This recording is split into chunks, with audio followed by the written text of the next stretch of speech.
So, Servus YouTube und Internet und herzlich willkommen zu The Last of Us Part 2. Das Update ist da. Wir gucken uns jetzt das Making-of quasi an, Grounded 2 zu The Last of Us Part 2. Ich bin sehr gespannt.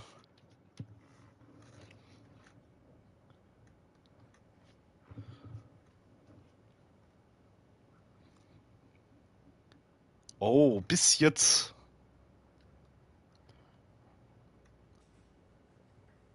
Area 5. Naughty Dog.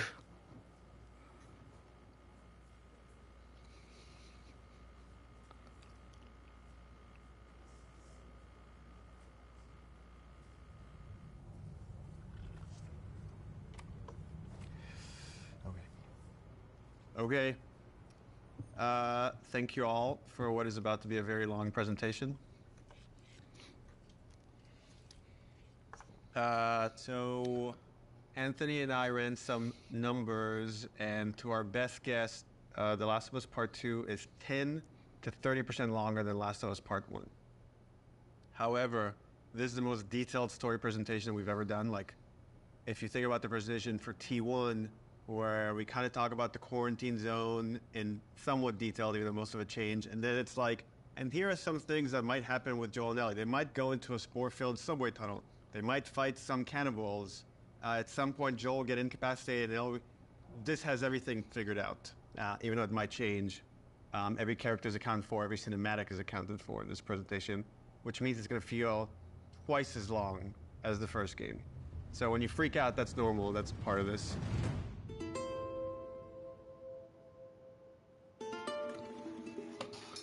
Alter, ich bin jetzt mal wirklich so gespannt. Oh, this is about an hour and a half to 2 hours, so hopefully you got your pee break. Okay. So we open on 15-year-old Ellie. This is a few weeks after the events of the first game. Dieser Film enthält Story-Spoiler für The Last of Us Part 1 und 2. Ich bin auf diese Entscheidungen gespannt. Down to this basement, and Ellie sees Tommy, and he's just finished climbing out of this basement, and he's hurt bad, and he's rambling about something needed to go after these people. Ellie's trying to ask him what happened, where's Joel, and he doesn't make any sense to her, and she starts to go downstairs. Tommy grabs her hand and tries to stop her, but he's too weak. She rips her arm away, and she heads down. And with each step, her heart races faster and faster as she sees this trail of blood. She opens the door, revealing Joel's mutilated body. And then shock just sets in, and she screams and tries to grab his body, and Dina comes and rips her away, and on that cacophony of sounds, silence.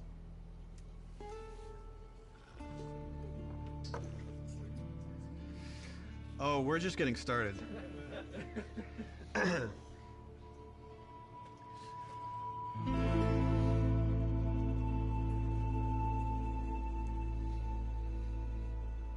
Das braucht keine Fortsetzung. Oh, scheiße.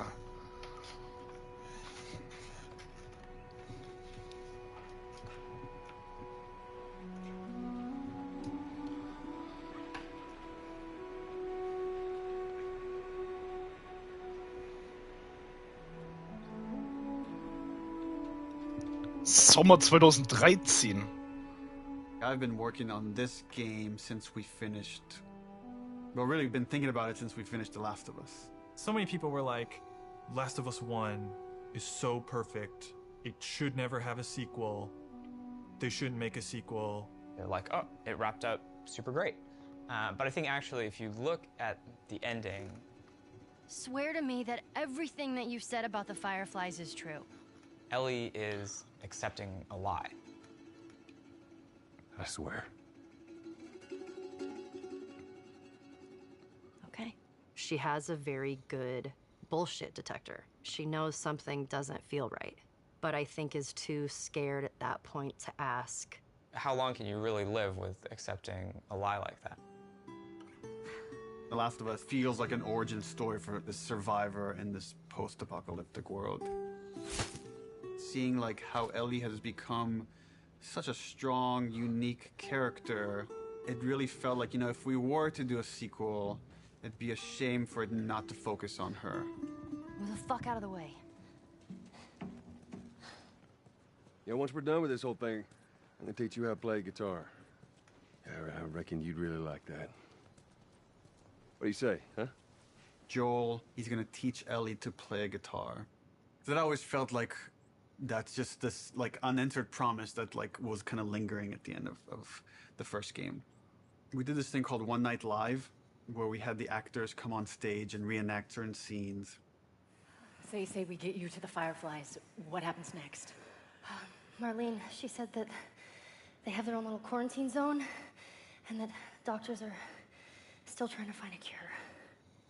I wrote this new scene that takes place after the ending of The Last of Us, but it was only shown to people in the audience. Like, we cut off the stream right before we showed them the scene. If I ever were to lose Das you, glaub ich nicht schon damals. lose myself. Try and sometimes you'll succeed to make this man of me our future days of you and me.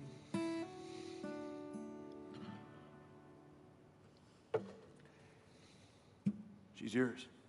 No, I don't know the first thing about this. Hey, I promised you I'd teach you how to play. That scene ends with Ellie holding the guitar and playing one note. Oh. And that image was so strong in my mind that I'm sure that kind of trickled into this idea of this trailer. So I started working on some concept art, kept fleshing out the story. And as it felt like it was kind of gaining momentum, Uncharted 4 needed all hands on deck. Oh yeah, baby. Naughty Dog had always made one game, and as soon as it finishes one game, it works on another. When I started on Uncharted 3, we were starting to experiment then with trying to do 2 teams. After we finished Uncharted 3, I jumped onto Uncharted 4. At some point in time, Uncharted 4 was coming down to the wire, and it's just, we had to shift resources, and pretty much everyone just ended up on Uncharted, trying to finish it up. So I said, okay, before I come on like in full force on Uncharted 4, I just want to capture this trailer. I walk through the valley of the shadow of death, and I fear no evil, 'cause I'm blind to it all. Said I walk beside the still waters, and they restore my soul, but I can't walk on the path of the right, 'cause I'm wrong. During the entire production of Uncharted 4, that's all I could think about. I had a lot of investment in Uncharted 4, but the day we were done with Uncharted 4, I went right back to that trailer to wrap it up. Anything for this shot that's still happening? Not in animation. Of the shadow of death. This one feels kind of strong to me. Drawing a lot of attention. Can we tone that down? Yep. Actually, my biggest fear with this announcement is that it leaks early. More than anything, I have nightmares about this trailer leaking early before we get to PSX.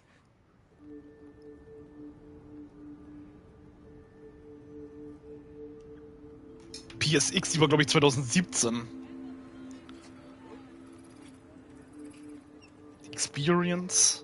If we're gonna surprise people, PSX, the Das war doch auch PlayStation experience, hasn't 2016. set itself up yet as a place where big titles get revealed. That's E3.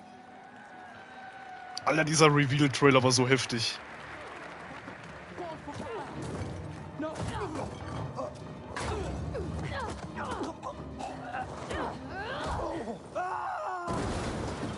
We're revealing the Uncharted single-player content at the opening of the show. You're late. I thought you were professional. Oh, you should relax. You'll live longer.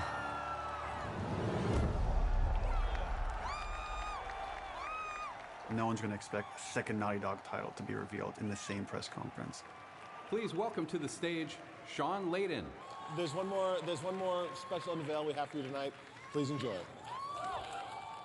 When we first revealed The Last of Us, the Naughty Dog logo came up and the crowd erupted, and it was such a high that that's almost been like chasing the dragon, like wanting to recapture that feeling. Oh my God. Why does this look like the lights on the stage?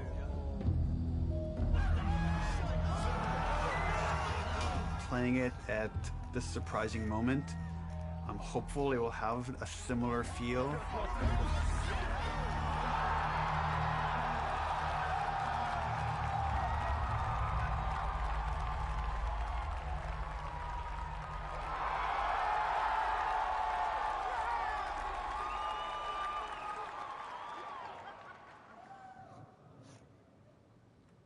What are you doing, kiddo?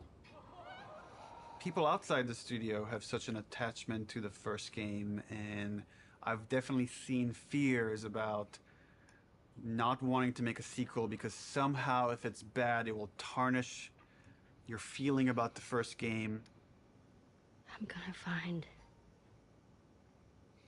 And I'm gonna kill. Jeden einzelnen von ihnen. One of them. We're doubling down on those fears and not calling it The Last of Us some subtitle. It's The Last of Us Part 2 to say it's all one story.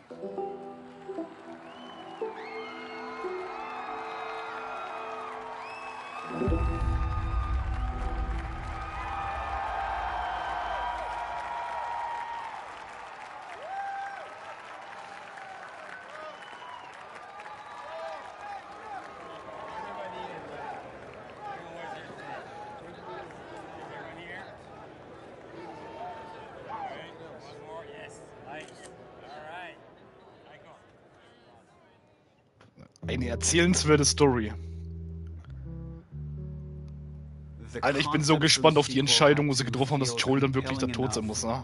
Have enough weight that felt like, okay, this is an experience worth creating, worth spending the next 3 years on.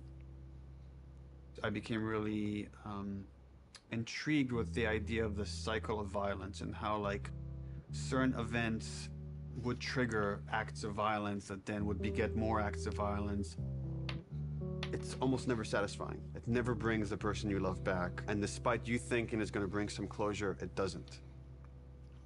We just need more empathy.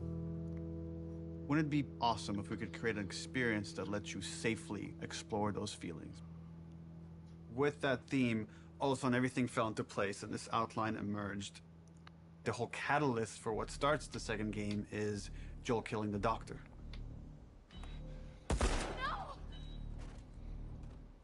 That feeds right back in that idea of that cycle of violence. Now it sets up this whole kind of sequence of events.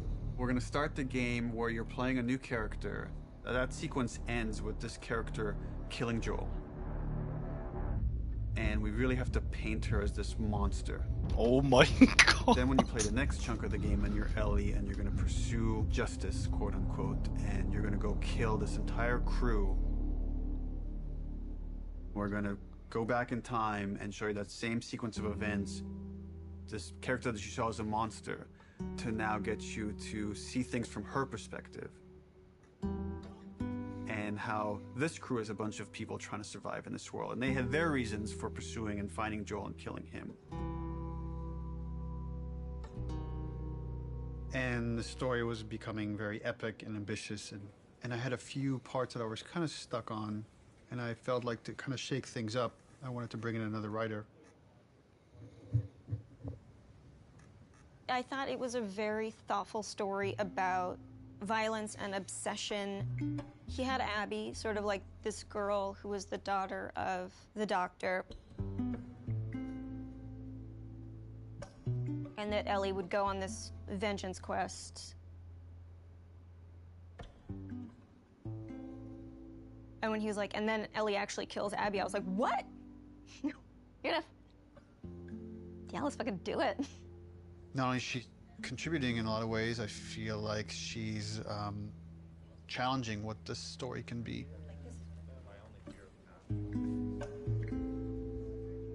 She's wanted to add more romantic intimacy between the characters. Those are areas that I've been, I don't know, more uncomfortable writing that stuff. After the first day, she was telling me that she went home and told her husband that I think I just got Ellie's girlfriend pregnant, because that was her big idea the first day, and that had this trickle-on effect and actually added a lot to the story. Ellie is this very relatable character. I thought she was a perfect vehicle to challenge this notion that violence doesn't have a cost, because it does have a cost in reality. It's going to ruin this girl.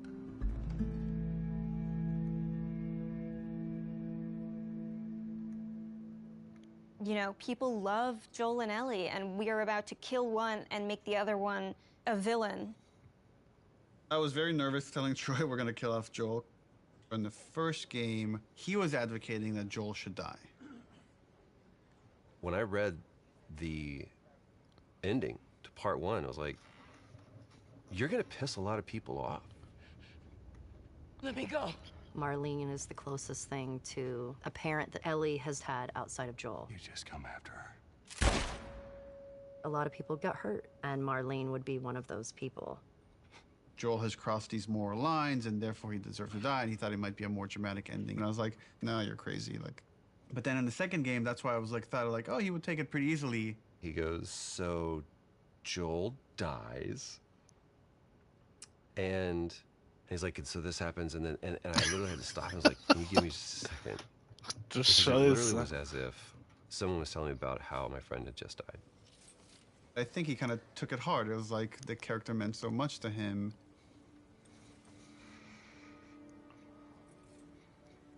We're going to kill off this character. His role is going to be much smaller on this one. All of a sudden, it was, please don't take this from me yet. Ellie is scared to be alone. Everybody that she's loved up until that point, she's lost them. It's hard to imagine the story without Joel dying. You feel that hate, Ellie feels that hate. You're one-to-one, you're on the stick, and that informs the rest of the story. This way, come on!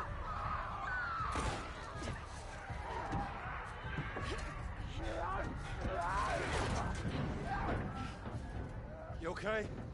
Yeah. We get you through interactivity to really connect and empathize with this character. Y'all act like you heard of us or something. And then make you feel like I've led Joel to a trap.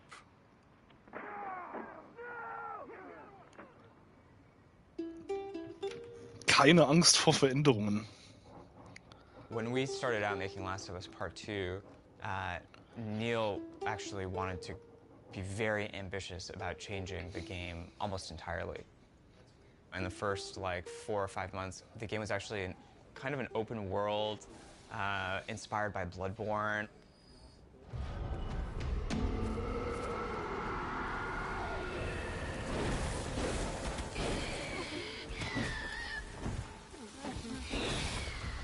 And it was purely melee focused, it was all hand-to-hand combat.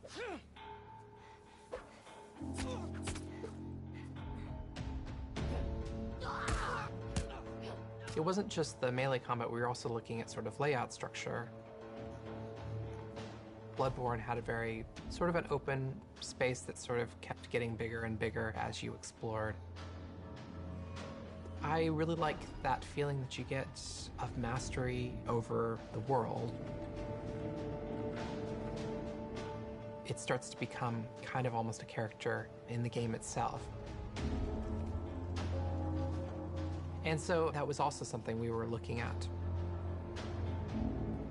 We started out making it as different as humanly possible from the first game as we could, and then kind of dialing it back. The open world thing didn't work with the story that we were trying to tell and stuff. So in pre-production, we spent a lot of time just doing setups. Self-contained sort of units that tried to expound on a single sort of idea. Trying to start out with sort of simple shapes and building up to more complex shapes. And starting out with 1 or 2 mechanics and building up to those mechanics. Huh? Even our experiments, we try to add like as much context as we can. Like we establish a goal that you're going to be going for. We establish beats so that there's like an emotional journey, the stakes are raised. Figuring out some traversal stuff, a lot of climbing and balance beams and seeing how far we can sort of push in that direction without it getting over the top like Uncharted. More sort of verticality, more use of grass and stealth. My name is Arnaldo Licea. And what do you do here? I do design. I know. How long have you been doing that? A day. I got an opportunity to work in QA, and that was a great learning experience. I shipped The Last of Us and Uncharted 4. The thing I'm proudest of is the people who came in to a quality assurance job as a contractor, which is entry-level work, and used that job to get to where they ultimately wanted to be. When I interviewed for the QA position, I specifically said that my goal was to be a designer. He had formed this relationship with design where they knew they could rely on him, spending his free time designing a demo, and at the same time, him going to them and not being like, here's 50 bugs you need to fix. He went to them and was like, what do you need? How do I help you? What kind of bugs do you need? And for their part, they embraced him and were like, why don't we show you how to lay out nav mesh? I am anxious to prove myself. There is no babying when you start. You just hit the ground running. If I don't cut it, I go back to QA or find something else. We're trying to figure out at the moment how we handle big spaces, bigger than the first game. The enemies are so, like too spread out to be really considered like one single small encounter. And seeing what behaviors we need to start developing for them to make it look good. Oh, die Design-Review. Das ist voll interessant zu sehen. That whole section was pretty slow and quite linear in the level design.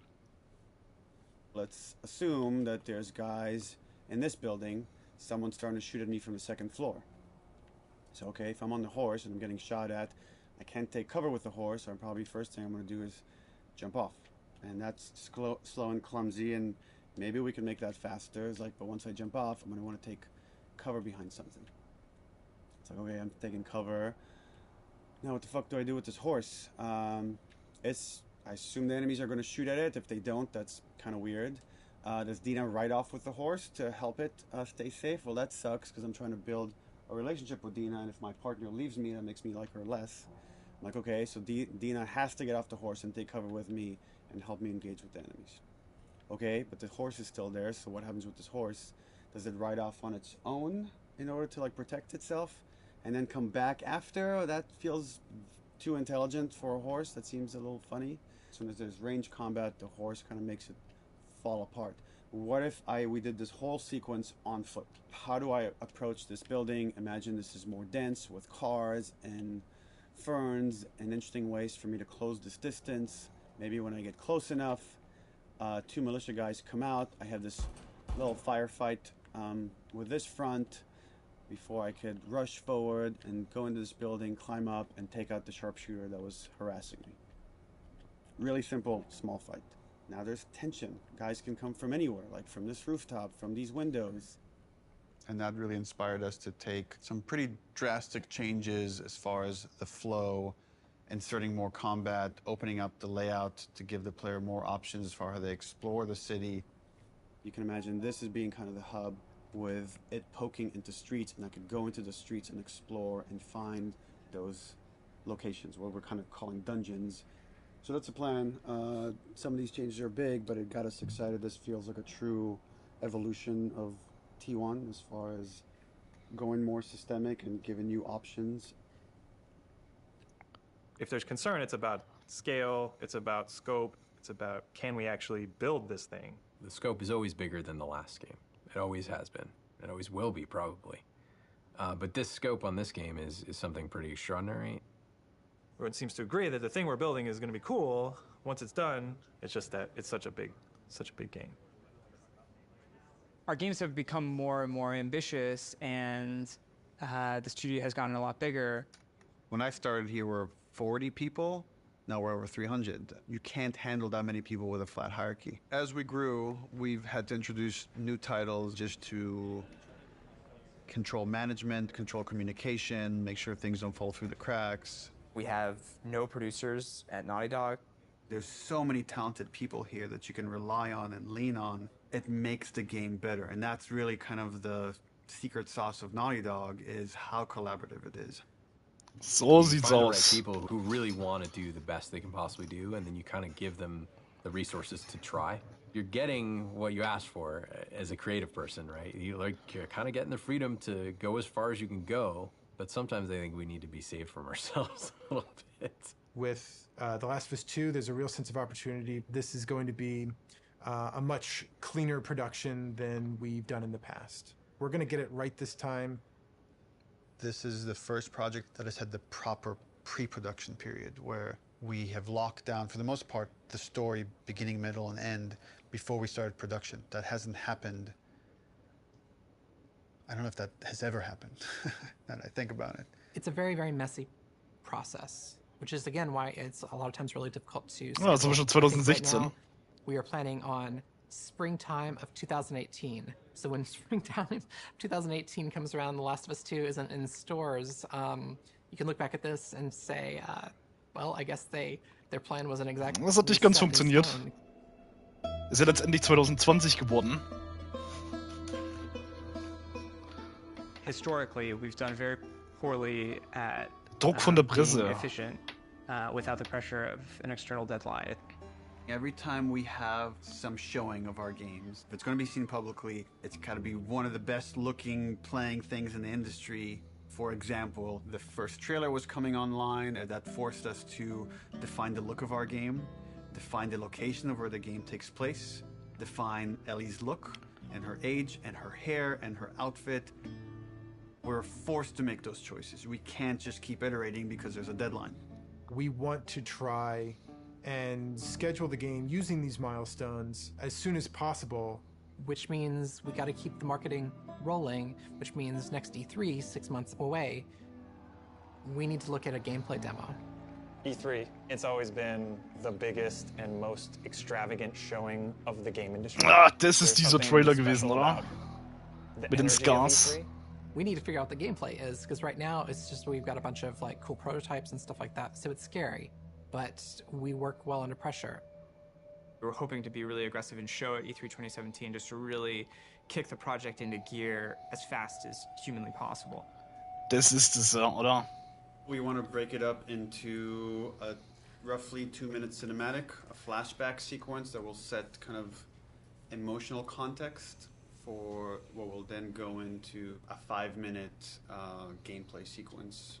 We want to do this festival within Jackson. Ja, das ist das, Like, there'll be like a live band and das switcht das von dem Fest dann having fun. zu den Scars. For the crowd, are you thinking 30 plus people?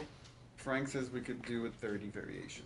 I think we can make that work with 30. Yeah. Dina pulls Ellie onto the dance floor. Ellie's dancing with her, is making all these guys jealous, and then Dina says, "You want to make them really jealous?" And she leans over and kisses her, and on that, we do a hard cut to Ellie in the middle of the woods. So the idea is we shouldn't see any buildings, just woods, water, ankle-deep water rushing underneath her. What about rain? Are we still doing rain? I haven't discussed it with the other guys, but... That demo that we show externally for the very first time is setting the bar for the rest of development. But the problem is we're also working on... Ja, das stimmt schon. Ganz kurz. Wenn sie da damals gezeigt haben, das war so diese Messlatte. Daran haben sich dann die Leute gemessen, von der Qualität auch her. Das muss krass dann auch werden. Uncharted 4 Lost Legacy. Ich kann mich noch damals erinnern, dass das rauskam. Das ist geisteskrank gewesen. Which means probably we want to be done, what, like 2 weeks before that, which is 4.5 months from now. With Lost Legacy shipping at around the same time of E3, there are shared resources between the two projects. especially sound and particle effects. So they were all on Uncharted. When it comes to the polish phase, both we're polishing this and that same and SPDLC at the same time. I don't think there's any specific item that needs to be worked on, but I think there's going to be programmer time doing both those things. And there are going to be times when it's like this needs polishing in E3 and this needs polishing in SPDLC, and like we're going to have to compromise at times maybe. We kind of just didn't have it at the forefront of our minds that, yeah, they're freaking shipping a video game. It's literally the hardest part of making the game is shipping it. And we were trying to ship a demo, the second hardest thing you can do, at the same time, and sharing a lot of their resources. So one thing would be helpful is to find out what are the items that you feel like you're most worried about. Like, let's say rain. We could do this thing without rain. So if that helps you a ton, we can make the decision now to remove rain. It would definitely help. How about wet hair? Well, if she's going to swimming, then we can get around that, right? How about no swimming? Puts on a cap. if her hair. I got like a really clear energy of the meeting, which was how do we shrink it? It was such an impossible task. You can't help but start feeling some doubt, some anxiety about the leadership, not understanding the logic of it. You know, I think like anybody else here, I was definitely ready to roll up my sleeves and figure it out. Alright guys, we're going to try to keep this pretty short. I guess. So after yesterday's meeting, there were a lot of side conversations, and there was sort of a sentiment about how much work there was to get not only this demo done to ship Lost Legacy, and it matched up with feelings that we were having. So we started discussing the responsibility of actually attempting this, and started to feel that it was a little bit irresponsible. That if we were to try to meet both these deadlines, we could probably do it, but we would end up doing a lesser job on both projects, both deadlines, than we would if we were doing them individually. And feels like they're both important enough to give them the due attention. So the conclusion that definitely is there is that the demo that was discussed yesterday will not be presented at E3. Yeah. Does it mean that our main point should be just focusing on more shipping before? The Lost Legacy? Yeah. Yeah, definitely. But I mean, we should still try to. We don't, like I said, just want to just completely halt work on this, and all hands on deck on Lost Legacy. The idea is still to finish the demo, just to give us a buffer, so that these two deadlines aren't overlapping. Okay. It's just now we have more time to work on this demo properly without the pressure. Once that meeting happened, it was just like, right, of course. I'm not in the Twilight Zone. It makes sense not to do this. It felt really nice seeing the leadership kind of having the team's back and seeing the logic of the situation in front of them. That's it. Cool. Thanks. Okay, so are you pissed off? Am I pissed off? No. What am I? I guess in one sense it's relieved, because there was concern of whether we could hit the quality that we know we need to hit for both Lost Legacies and for what was going to be our E3 demo. And then on the other hand, it's kind of disappointed, because I was excited to get this demo done and get it out there and get the reaction, but now it's going to have to happen at some other point. What we've decided to do is deliver the demo at around the same time, but that's going to be purely internal, and the demo won't be 100% shippable. Gameplay and design and animation are going to be locked in June. Then we back off, we finish Lost Legacy, and then resources free up to finish the particle effects, the lighting, and the sound.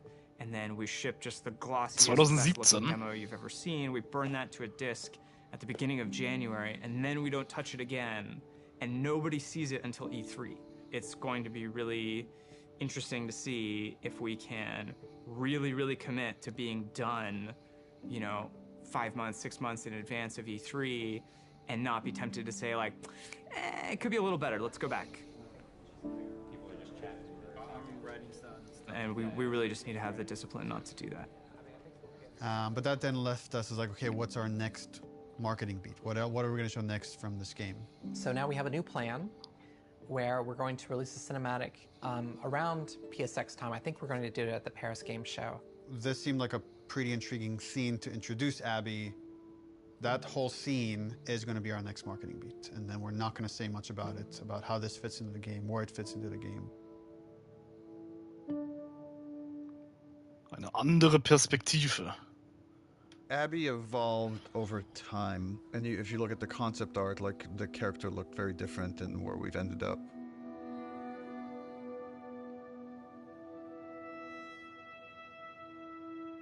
Das ist echt krass.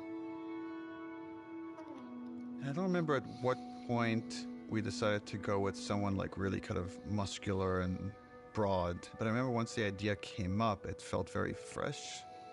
Once we sort of nailed down the body of Abby, we played around with different ideas of how we wanted to accentuate her arms or not. And there's something interesting in Abby feeling a lot like Joel.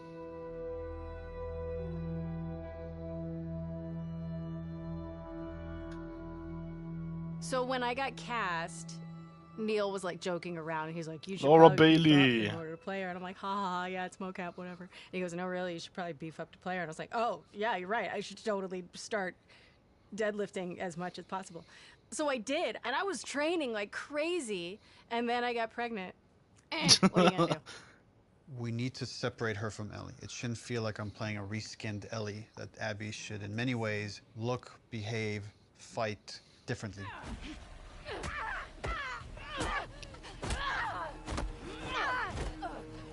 Abby ist einfach eine Maschine, Alter.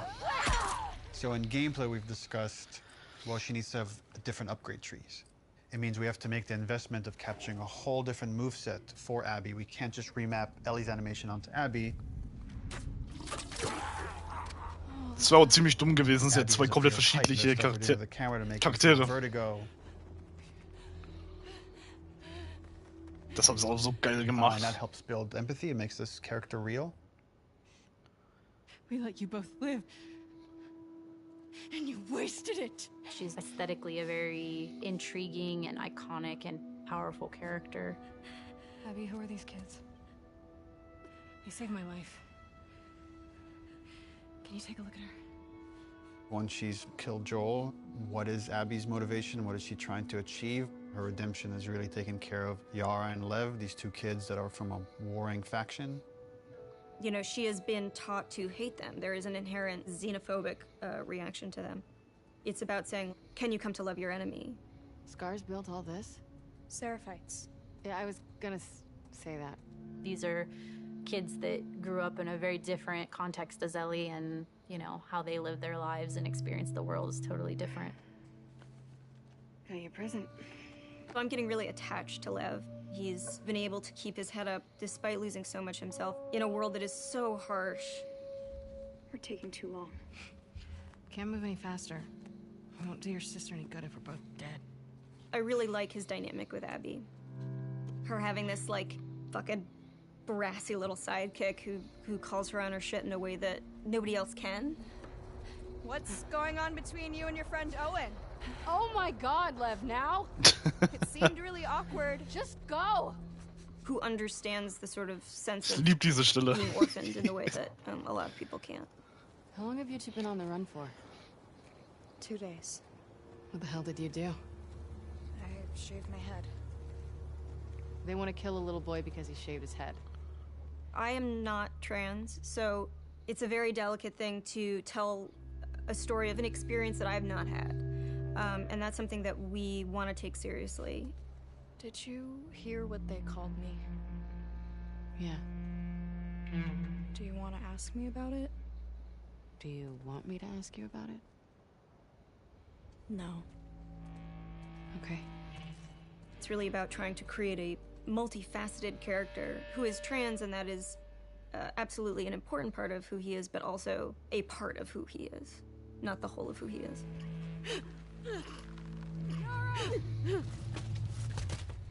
As far as the Paris cutscene, I'm pretty stressed out. We have 13 days less than 2 weeks to finish this thing, and there are still some big ticket items. Gott, muss das ein Stress gewesen sein, wie er schon sagen wird. Wenn man diese Deadline hat und man muss bis zu diesem Zeitpunkt abliefern. Man ist noch nicht fertig. Das muss so ein unglaublicher Stress in dieser Branche sein. Legacy turned out to be a much bigger project than we originally envisioned, but now that it's done, everyone is now on board. We've got the Greenlight demo done. She's putting on quite the show. It's very real. We're in full production now, so I guess that's the short of it, is we're in full production now. Irreführung. Jetzt geht's aber richtig los hier. Hey everybody, PlayStation's live at Paris Games Week 2017. We've got a huge show for you starting now. Expo, das war das, ja, mit Jim Ryan. Paris Games Week. Let's have the first in-depth look at a much anticipated and exclusive title. Last of Us 2. Last of Us 2. Please, please. Please be Last of Us 2. Our fans, they want to know every last thing about what's going to be in this game. Is this The Last of Us? Neil has taken the way, he kind of creates an arc or like this sense of drama, this kind of sense of mystery or like dramatic tension, and crazily has brought it to marketing. I view marketing as part of the game. It's very calculated what we put out there and how we want you to connect different marketing assets. When we first released the teaser trailer, too many people right off the bat said Joel is dead. The blown out light really fucked us in a way I don't think any of us saw coming. We actually underestimated our audience a little bit. They're so sophisticated now, so you have to get more sophisticated, like how am I still gonna surprise players and viewers? You start on characters you've never seen before in a world that like could be The Last of Us, could be anything. That creates like a really, really cool sense of tension. At no point are we gonna market that you play as this other character. What is this? Yo, that looks good though. I was so excited about working on it and I couldn't say anything. It was so rough. Oh, is she gonna cut a baby out of her belly? And then Uncharted 4, you find a comic book that shows Ellie's mom pregnant. So people already had theories that Last of Us Part 2 was gonna have Ellie's mom. Oh, if we just kind of black out the letters, she has the same number of letters as Anna, Ellie's mom's name, we'll get people to think this is Ellie's mom. Oh my god. Girl's got a good... That hammer's from the Outbreak poster. So we had that poster with the forearm of a character you've never seen before, with this like kind of wolf's head in the background. What does that mean? Kind of like prompting this mystery. You want people to feel like they figured everything out and then have the story surprise them. Man, if this is The Last of Us 2, bro, I'm gonna go crazy. Oh my god. Last of Us 2? Yes! Yes! Yes, bitch! Yes! I fucking knew it! Everything that we put out there is shaping expectation. And then the final game, hopefully, if we do our job right, should subvert those expectations in an interesting way. Wo ist denn Ellies Mom? We knew we were pushing boundaries. Das ist with echt krass, Alter. We are making a violent game. We're not going to shy away from how violent it is. It is part of what we're trying to say. And I thought it was a great discussion initially about what is the appropriate level of violence. When is something so violent that it just turns you off where you just don't want to experience it at all? I like that they were wrestling with those things. I didn't like some of the insinuations about the trailer being misogynistic. Frauenfeindlichkeit? Bitte was? I don't think this story ever glorifies violence against women. There's no bias towards women or men. It just so happens that the two protagonists of this story are female, and therefore that's what you're going to see the most of. There has to be fail states in video games, which means a character has to be capable of being hurt. Also auf was für eine Scheiße kommen denn bitte Leute? There no female protagonists in video games? Because that feels super sexist to me. And frankly, like, women are the victims of violence, and don't we want to see women fucking fight back once in a while?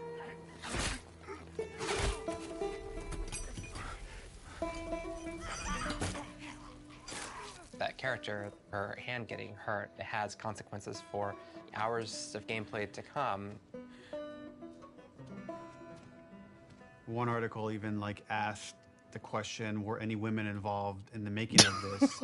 And it's like, yeah, the co-writer, the lead character designer, the lead character artist, all the actresses that worked on that scene. Solche Wichser. That's so fucking... Here's what I hate about that article. I'm sorry. Do a modicum of fucking research. Just a modicum. Just a modicum of research. Just like a little bit before you put something out there to suggest that no woman could have worked on this because of the level of violence, because there was violence against women, because it is a video game. Is so fucking sexist. I like watching graphic violence. Does that make me less female? Like, I like having a conversation about what power is. Does that make me less fucking female? I like working at a video game. I like playing video games. Does that make me less fucking female? Like, suck a dick. Don't put that in. I can't. I can't. Neil's gonna say put it in, but don't. I also don't represent all women, but I represent, like, I can represent this and say, I fucking wrote this. I wrote this. Like, I literally wrote the sentence, and then Yara eviscerates eviscerates his esophagus from his throat. I wrote that sentence. That is in the script, and I fucking stand by it. I'm afraid of being turned into a token rather than the truth, which is like, we're being thoughtful about the female narrative. These characters are more than just their vaginas. Oh, jetzt If you want to geht's have a los, serious debate about feminism in video games and female depiction of violence, and you need to not see it as a binary conversation. It is an incredibly nuanced conversation. You cannot make blanket statements, and you cannot make presumptions. Fucking do your homework.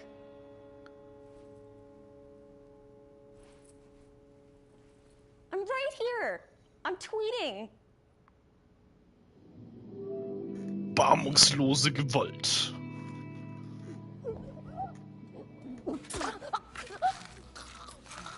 Ganz ehrlich, das ist mitunter eine der besten Sachen überhaupt in dem Spiel, wie krass die das dargestellt haben. The violence in the game has always been important to portray as realistically as possible.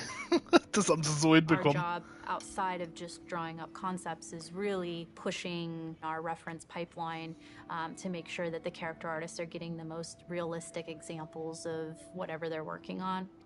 Ich finde das so faszinierend, wie die das alles programmieren. Things, so we make the reference ourselves. Simulating drain Scheiße. on wall. 1, 2, 3. How does that drip fall down? What does canvas look like when it's soaked in blood? Splashing blood on them, dripping blood on them. Nice. We put down some wet mud, pooled blood onto it to see how blood would react to a wet dirt surface. So there's like little pieces of grass and like twigs and things that carry through, like there's actually movement following the edge. One of the animators got a piece of lamb and we stuck it in Yara's shirt sleeve and hit it with a hammer. Here we go.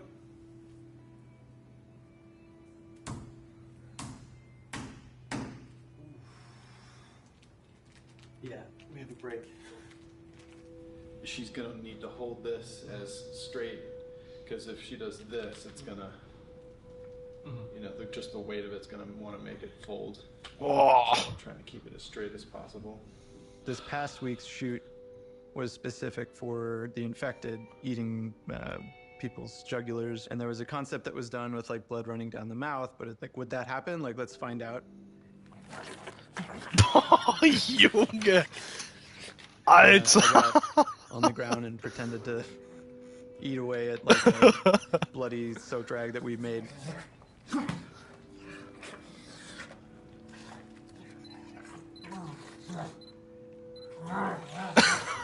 It produced some pretty surprising results because, like, most of my face got covered in blood. Look up a little, John, but yeah. Teeth? People here will go to that length of trying to make sure that things feel as real as possible. Geisteskrank, Yeah, we do a lot Junge. of crazy stuff here. Nobody gets hurt, but it's really hard to see these characters that you spend so much time with and, for lack of a better word, kind of like, you know, birthing into existence, tortured and abused. Der Tod von Joel Miller. Oh nein, darauf habe ich gewartet. Jetzt bin ich gespannt. Die kontroverseste Stelle überhaupt. We're shooting the Joel death scene, which is like the catalyst, the opening of the game. This scene has all of Abby's crew. It's a complicated scene because it's the most actors we've ever had in a single shot. Y'all act like you heard of us or something. It's because they have.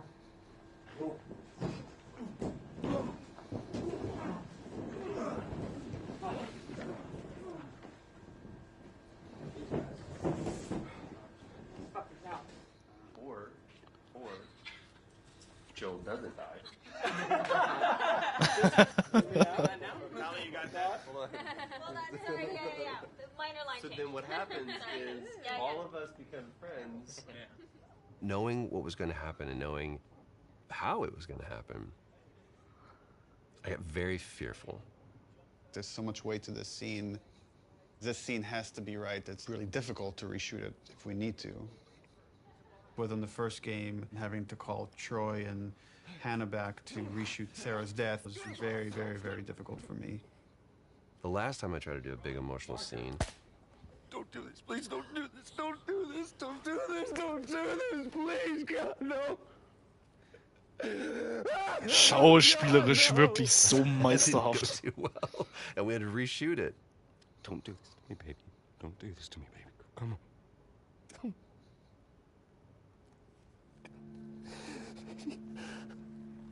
How the hell am I gonna play this? Like, how are we gonna do this? I don't know if I can do this. I don't know if I have the chops. Am I gonna put Laura through this? Because I know how hard it's gonna be on her. Audio, camera, rolling. Take one, Mark. Action.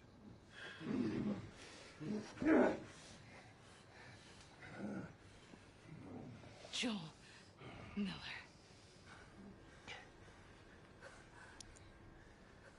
Who are you? Guess.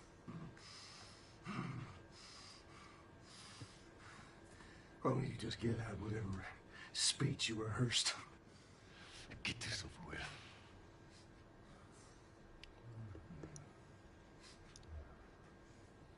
You don't get to rush this. At the end, I really loved what he brought to it. I couldn't wait to get back into Ellie's shoes again because it's where, weirdly, I feel most comfortable in a lot of ways because it feels like a character that feels the most like me that I've ever played, which is a little disturbing. I mean, minus like the murder and the killing. So it's almost like a bit of step forward, like you're about to like lunge and shoot. Sweet. The biggest change that has happened since the initial pitch is Ellie is there when Joel is killed.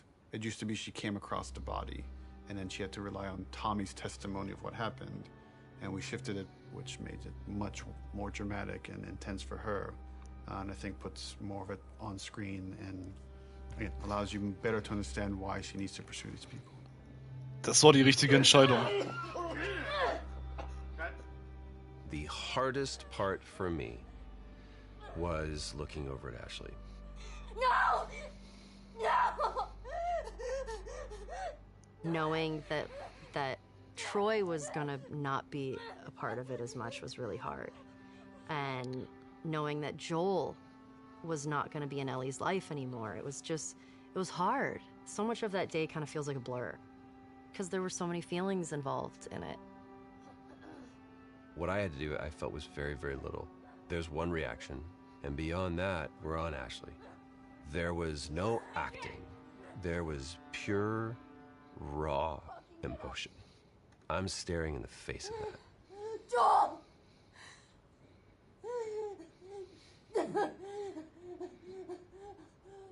What are you doing this? Get the fuck off me!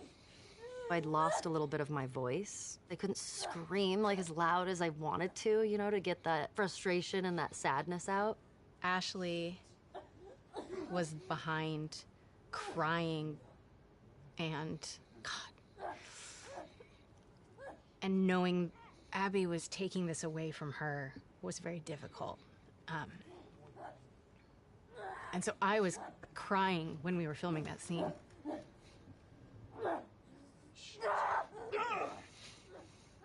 Yes, it was very emotional. You want what I want, right? End it. Now. Wait, please stop! No! No! Joel! Joel! No!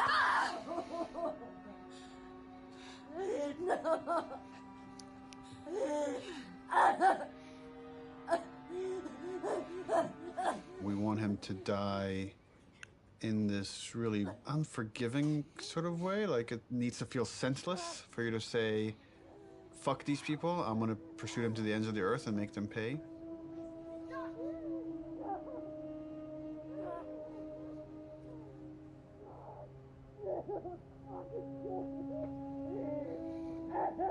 If the scene doesn't work with what we captured on the stage, almost nothing we do in post is gonna make it work. Joe will take the pass of the scene. I'll give kind of high-level notes. But he's doing it without animated cameras, without character models, without environment. And so it's a bit of a guessing game to see if this will work. So I like the concept. I felt like there was a lot of repetition and it felt long. Once like Joel's head gets smashed, I don't want a close-up look of him. Okay.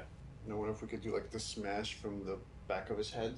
Yeah, I've wanted so just to like you, it'd be like a black shape, and you see like a silhouette change, and like blood starts pouring out, but I don't focus on it. Like I don't see the details. Mm-hmm. When the club comes down and it's just like she's screaming, I feel like we could just take all their audio out and like music could take over. And again, we're trying to build more rage than sadness. That's going to really set up our journey. Okay. I'll come back and there'll be another version of the scene. Okay, play. Joel, fucking get up! Please stop! Please don't do. Joel, please stop!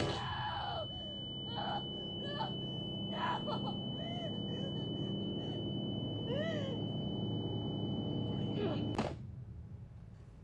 Overall, it's fucking awesome. Like I got emotional just the part where before he gets killed. It feels so fucking tense.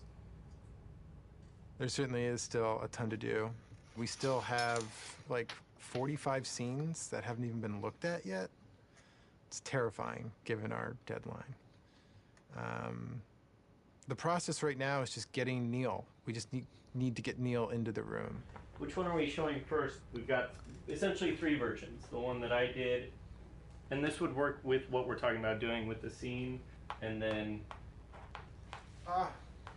Close one. I would probably say There are people standing this, with yours, the Mel, or I got bad news. Mel, yours, this. He's canceling? He's canceled. But we had the cameras set. He's supposed to come in. He's the Actually, it's good we're getting this on camera. This is what it's not about. This is what it's about. Yeah, he has some melee stuff to review today. He said let's pick it up tomorrow. So yeah, that's what happens. And so it's like, okay, all right, that's fine. I don't care. I don't care. Yeah. Oh, die E3-Demo.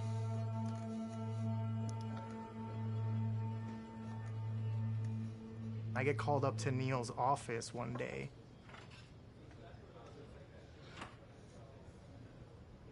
And there's like an empty seat. And Neil just goes like, oh, just sit down. I'm like, oh my God, I did something wrong. And he's like, do you know why you're here?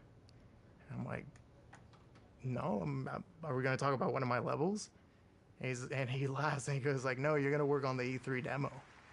It's always been a dream of mine, working on an E3 demo, seeing it on stage.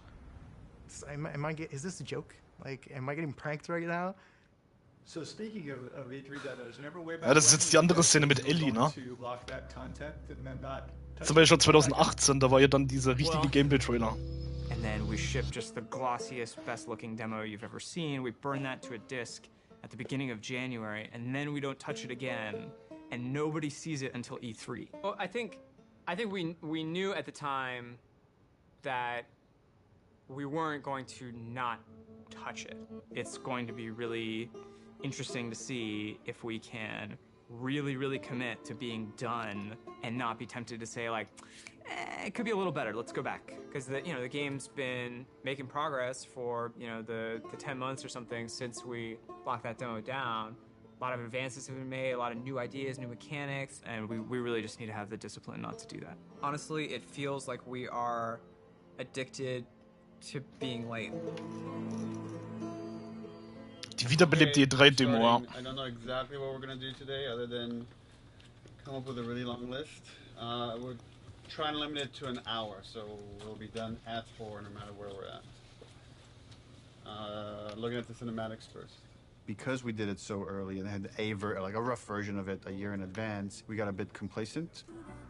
Als ich diese Szene damals gesehen habe, diese Gameplay-Demo, das Trailer, das war dann wirklich so das Ding, das hat einen heiß gemacht auf dieses Spiel.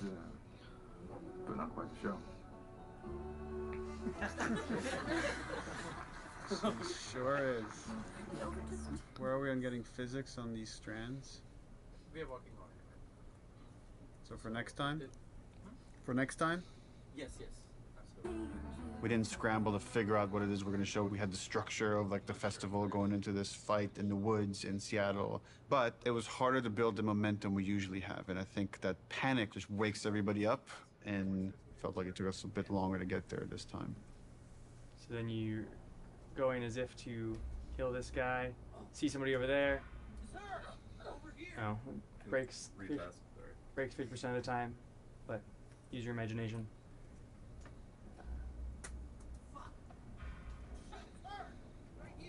Daniel, going a bit slower, give him some time. Okay. The animation is breaking the melee. Digga, das ist so geisteskrank. So I'm confident in the demo if we finish it. I'll be frank, it's not looking great. All right, this is totally broken. For next week, let's make sure it's all there so we could actually review it. Yep. Okay, thanks everyone. I feel like this demo is cursed. Und da ist die grüne Demo. The E3 demo. It was a version of our original Greenlight demo. But I had to make it fully playable and shippable. Viper! The first thing I did was just basically take that space made by another level designer and put just enemies in it and start fighting. But when I started playing it, I remember like it wasn't there. That parking structure was way smaller, so it felt more cramped.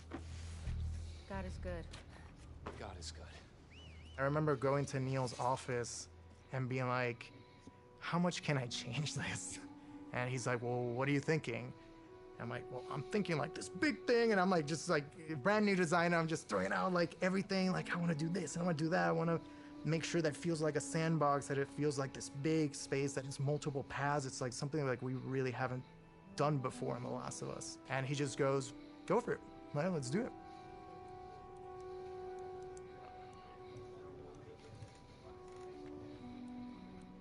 We picked a location in Seattle that essentially is probably the hardest lighting scenario we would have to pull off in the game.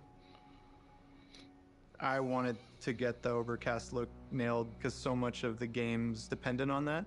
How do we pull off this look? Can we pull off this look? Everything felt a little muted, and we were losing kind of that next-gen quality of our engine. Like for a second, we actually turned the sun on in the demo. But we lost the mood of that overcast kind of blue look. That moment was really rough for me. Just felt like years of my life that potentially would have just been like wasted on this this pipe dream of a look. Well, we were struggling, like last summer, it was like a fine balancing act. Is this whole thing just gonna crumble? Like, is the whole direction like now gonna have to change for the game, not just this demo? Have I steered this company wrong? Took some really big iterations and tried some crazy ideas, and we came up with kind of a hack.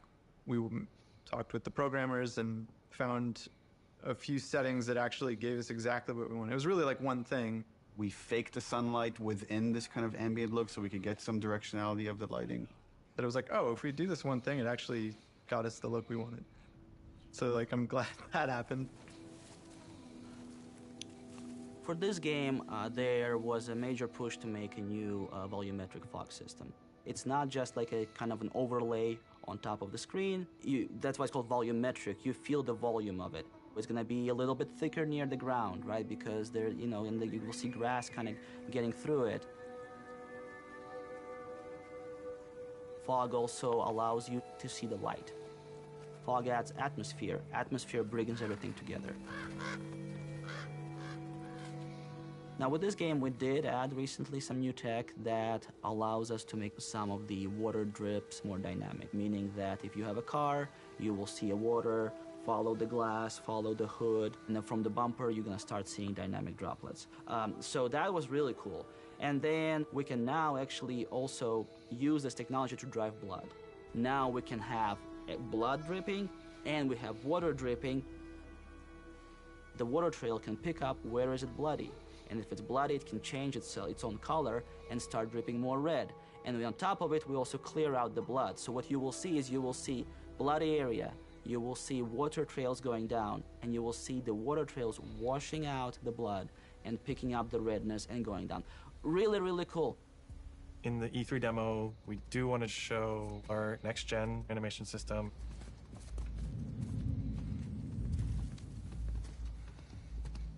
One of the biggest animation upgrades that we wanted to add to this project was motion matching. Oh, yeah. The way that it works is it takes a pool of animation data and it picks the most appropriate clip to blend together and deutlich besser create gemacht. Just very fluid and organic movement. We Das haben want sie these echt characters gut to realistisch feel rübergebracht. grounded and believable in the world, properly shifting their weight and moving the way a real human would. Die Motion Capture müsste bestimmt auch noch kommen, oder? Mit einer der besten In order überhaupt. to capture all of those on the stage, we use something called a dance card, a choreographed set of patterns that the actor can move on the floor. Basically, that's creating this like bank of little pieces of animation. The motion matching system just pulls from that bank all the animation that's necessary to have them move perfectly in any arbitrary way. When it works, it's like so far and away better than any other animation technique. It's like a quantum leap of the highest order in terms of quality.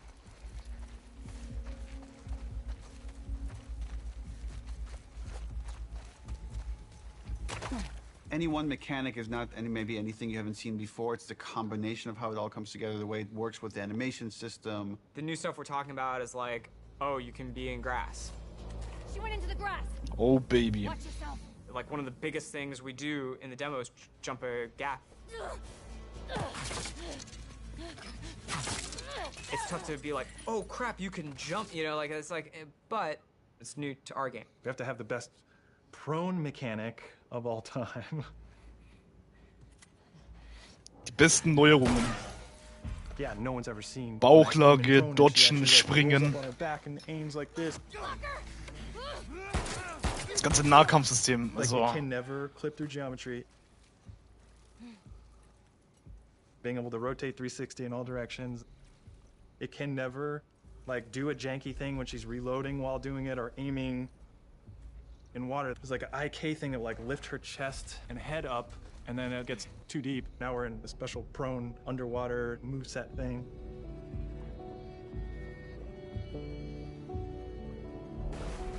Her chest and arms and everything are kind of matching ground plane. Things that a player will never notice. And it's because we like purposely did it. There's no such thing as like, oh, you know, it's not as good as, you know, this other game's one, but like, it's fine. It's got like, no, it's fucking Naughty Dog. We have to have the best version of the thing, whatever that is. Und das habt ihr, Alter. Das habt ihr.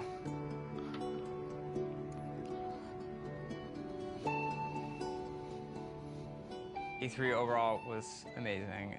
The press conference was in a very different venue. They usually have them in like these big auditoriums. And this was kind of like almost like a pop-up.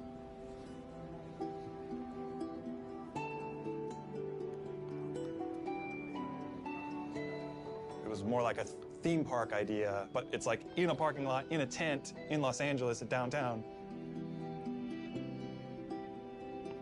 They built the whole crazy church thing, which was pretty rad. It was super cool. It was better than we expected.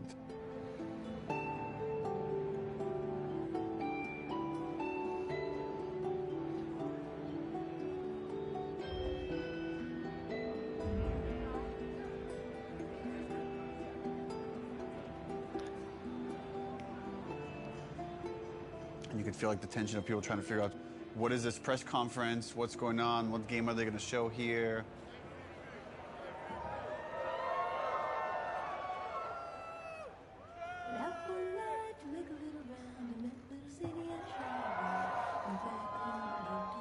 On the Naughty Dog logo, you get this big cheer. On the Ellie reveal, you get this big cheer.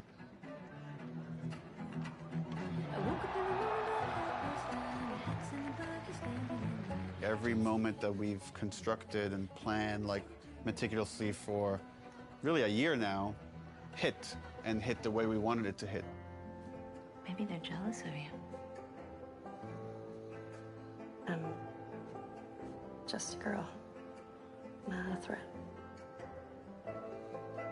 I think they should be terrified of you.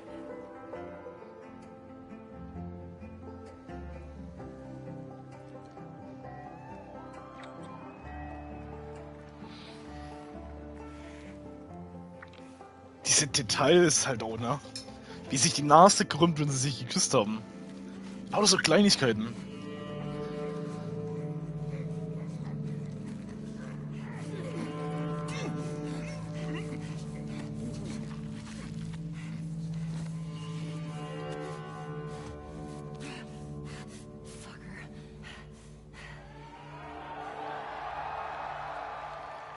One of the biggest reactions was when the HUD came on.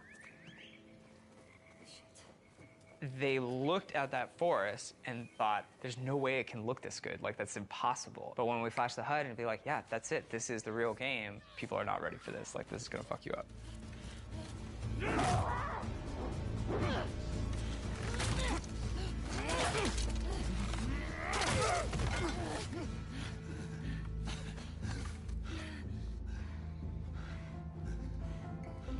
See, I told you. They should be terrified.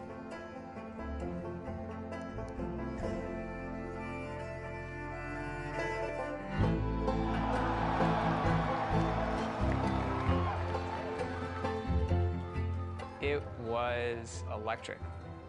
My skin was like tingling the whole time. Like as soon as it's done playing, I'm like on my phone. And it was wild. It was wild to see it just everywhere. See it on YouTube, see people commenting on it.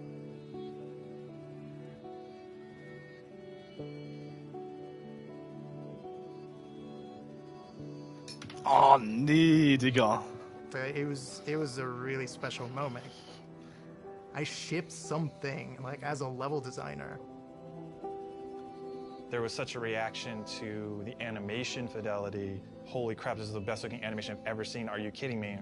We're on the forums, going through the messages, seeing how much people think it's amazing. Someone's like, sort of cynically, that our stuff was fake.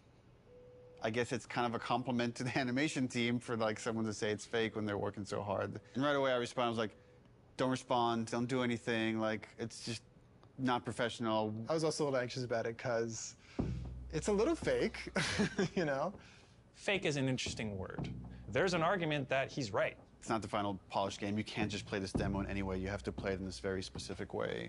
But before we even show the demo, it was like, let's not put anything in there we feel like we can't do. There was no thing of like, we don't know how we're gonna do that. It was just, we literally just don't have it systemic yet. You know, like systemically, a guy pulling you out from underneath a car, we didn't have that hooked up yet. Hab's aber hinbekommen. Now we have it hooked up in the game. It's her! Arthur! All over soon.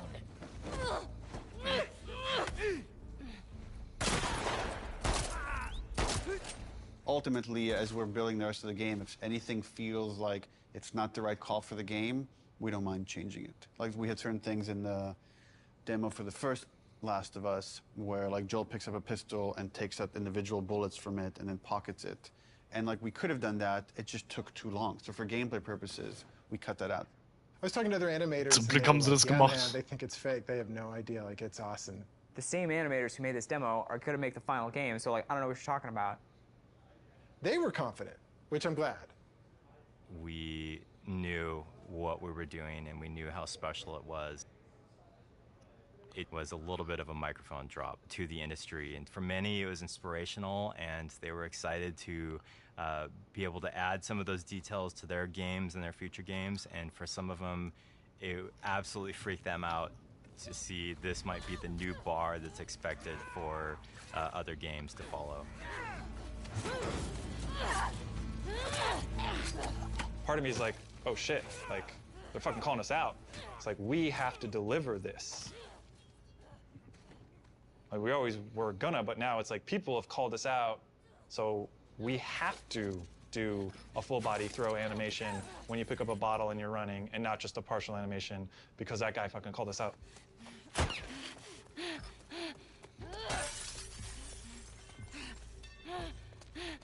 The real challenge is making the whole game look as good as this one controlled situation. We come out of E3 and hopefully we've set the standard for this, what the rest of the game needs to feel like.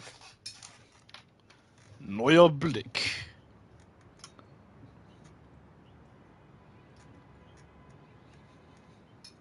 When you already know exactly what you're supposed to do in the game, you've memorized everything, it's hard to have a true experience with it. You have to bring in people from the outside to play it fresh.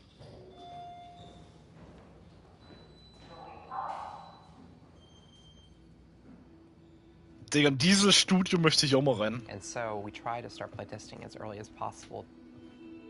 We've got testers in bright and early. They're going to start playing the game. They're actually just right across the hall over here.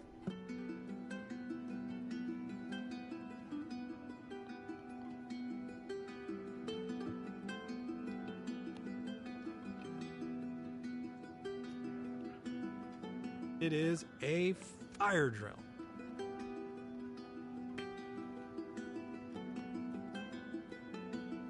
Because things have to work.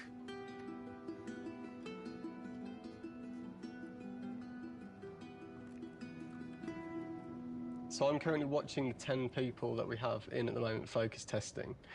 We've got all of their screens up, so I can kind of watch all of them at the same time, generally keep track of any kind of recurring patterns or how long people generally take in certain areas. They do things we haven't thought of. And it really shows us where our holes are. It's like, maybe I should change this. Maybe I should try that. This player's pretty lost, trying to figure out this puzzle here, and they're trying to jump on a truck. He's got a really awesome solution here where he's putting this plank on a dumpster, and now he's moving the dumpster around. So we'll probably have to go in there and like try and fix some of that stuff up, but we'd rather figure that out now than in 6 months. For things like puzzles like this one, although they're figuring out the puzzle, they're actually not doing it in the kind of order that I'd like. What would be better is if they came into the space and realised, okay, that's the thing I need to be like climbing up to or getting to, and then they can kind of work backwards from there and go, well, if I need to get there, how do I get up? Oh, I can get up on this thing. It's quite heartbreaking when you see people who are like really confused or don't get it, and it's something you think like it should be obvious, but it's not at all. But it's good data. We've had a few people on the team that have been really passionate about making our games even more accessible for people with different kinds of disabilities and making sure as many people as possible can experience our game.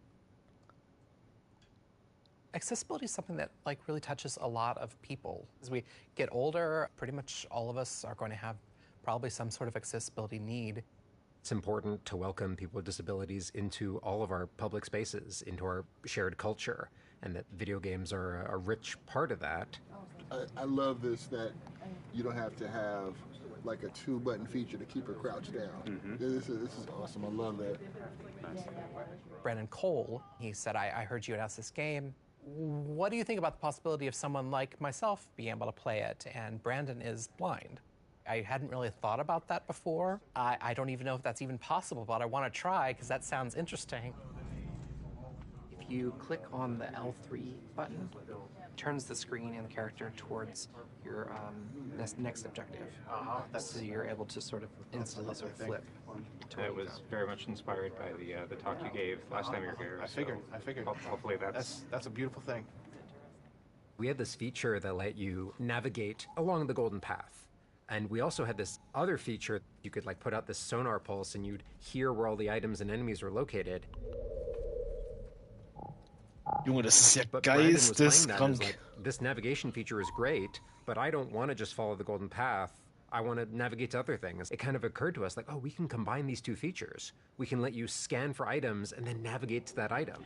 This gives you more room if you do it this way for different types of sounds for different types of items. You know what I'm saying? Yeah, Different sound for ammo, different sound for parts, different sound for explosive, different sound for keys. Or craftable and collectible. Yes, exactly. Right on. But since we want to hunt for secrets, just like anyone else, you're also going to want to know that, hey, there's something way over there. Players with disabilities still want to have challenge. It's not about just making an easy mode. So what happened there was an auto vault. So you pressed into a wall and it automatically vaulted. I feel happy about this. This is an example of actually the good part of the studio culture, which is self-empowered, that I think allowed us to do this crazy thing, this thing that, I couldn't tell you if it makes business sense to some degree, but it was something we were passionate about and interested in. It was a way we saw we could make the game better. It was something we saw we could push the frontiers of, and we went with it. Studio leadership was supportive of us, but this really was a bottom-up kind of initiative. Yeah, absolutely. And I think that early success really helped to build momentum for the rest of the project. Shielding everybody from the cost, from the budget of these decisions helps them focus on their discipline. Don't worry about money, worry about making the best game possible. Trust that there are people at the top that are looking at the budget and considering that. At a certain point in the project, we start offering dinners to the team. And it's kind of like an acknowledgement of okay, there's a lot of hard work to get it done.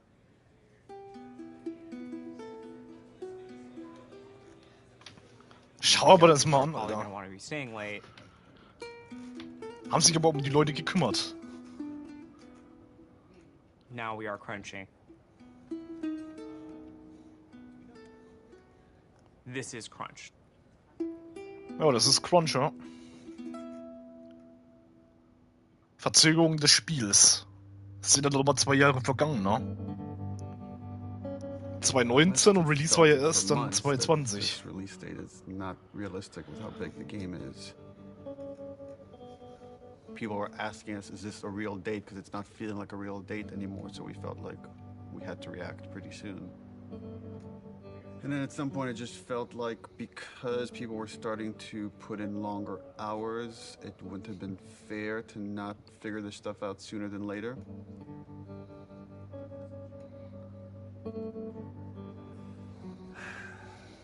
We're never gonna finish this game. If you work hard for longer, that could have a toll on you. Irgendwann ist man frustriert. We tell everybody, pace yourselves. It's a marathon, it's not a sprint. Scheiße. We settled on a February release date. Leave some gas in the tank. Right now we are dancing a very intricate and dangerous dance. We have something like 6 months left to finish the game. And we are also showing a demo to the press. The longest playable demo we've ever done. 2 separate levels of the game. A level towards the beginning of the game where you play with Dina on patrol outside of Jackson. And then the second part of the demo is in a level super duper challenging. Ellie by herself, murder mode.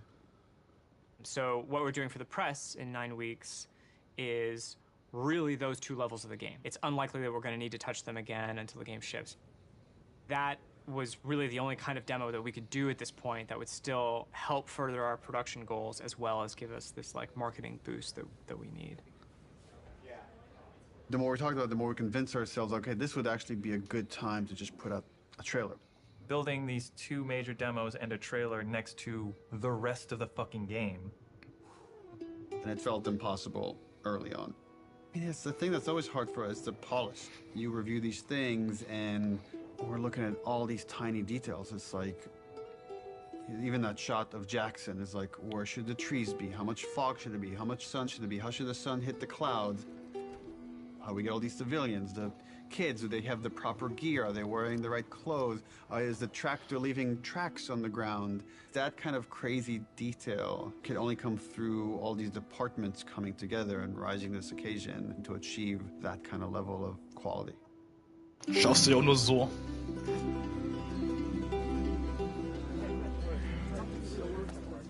We wanted to show the team the final trailer. Before we show you the trailer, just to say thank you to everyone, where we jumped from doing a 3-hour demo to this trailer where we had almost nothing, and it's like pretty amazing what we can do when we all come together. In fact, it's so amazing you can forget, and I've been here for a long time and I can forget. So to remind you, and maybe reignite some of that panic, we're going to show you 2 trailers. One from exactly a month ago, and one from about an hour ago when we wrapped up the trailer. So enjoy. Look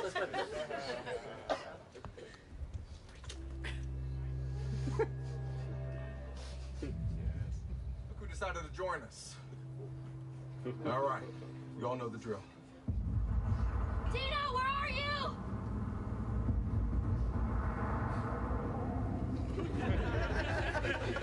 You think I'd let you do this on your own?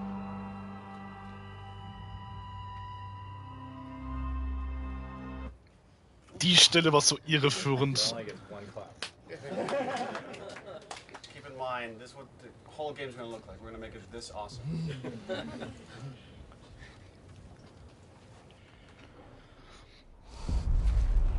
You can't stop this. This was a good reminder. Look, when we come together, when we rise to the occasion, when we do this thing that people outside the studio talk about, like this Naughty Dog magic, this is what it looks like.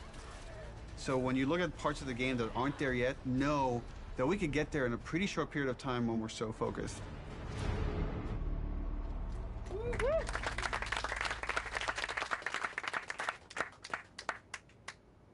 The date was the scariest part of the whole You got the trailer done? We'll talk to you. Das Datum, der Restart hat mir den meisten Angst gemacht. To take this moment to run through the events of Outbreak Week, which is when the trailer is going to debut. We are going to be having the big press event in Koreatown at this giant warehouse. We're actually having 80 journalists from all over the world come. We made sure very comfortable chairs for 3 hours.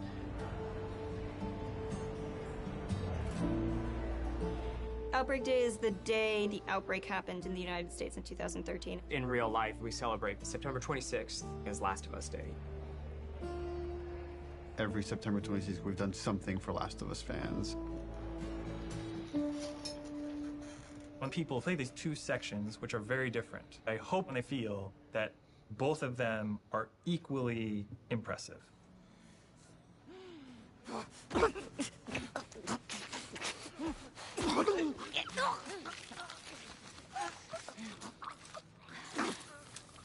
When you play that first demo, you're like, that was incredible. Oh my god.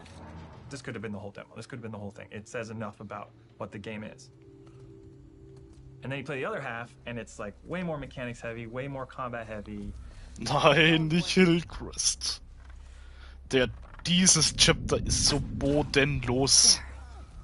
in the highest level of how Naughty Dog is perceived as a company, it's that we're story first and mechanics second. A lot of it is, I think, proving to the press and proving to people that, yes, we can do both. I want people to walk away and say, this is the best controlling, this is the best feeling third-person shooter. It's on the level of the best action stealth games you've ever played.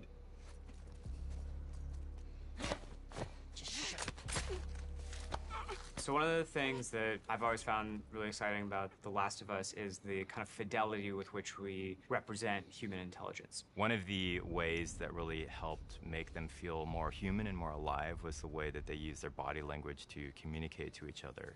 Everybody spread out. We may have multiples. We had a number of sessions where the animation team, design team, and programmers all got together and we acted out a number of scenarios. And what that does is it gives us really great reference and touch points that we can always look back to about the way that we naturally behave, the way we naturally respond to each other. And those are the types of details that we want to weave back into the game. Someone took out Zoe! Who the fuck's out there? Sweep Diese the whole scheiß Hunde. Our NPCs are named so that you understand these people have relationships. They want to get revenge on you. It's this little mini loop of the whole premise of the game. Omar! Flanker! I just killed their friend and they want to kill me now.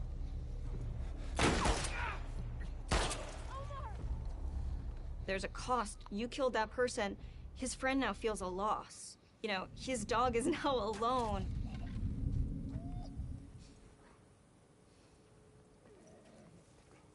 Dogs are really difficult to start off with because they're quadrupeds. They just don't turn around. They kind of like wheel around a little bit. Smell something, girl? The main concern we had is how is it that we can actually get a dog to perform a dance card on the motion capture set? And when we finally brought them on set, it was just incredible what these dogs were capable of doing and what the trainers were able to accomplish in a short time. Crazy. They move extremely quickly, so they're super hard to shoot. Ah ja, das ist mir schon so oft passiert. Very low to the ground. You have like these attacks that are designed to go up here, and now you have to kind of do them down there. Killing a dog has gotten people more like upset than anything else in the game, than hanging people, than eviscerating people. We're gonna break new ground in dog murder.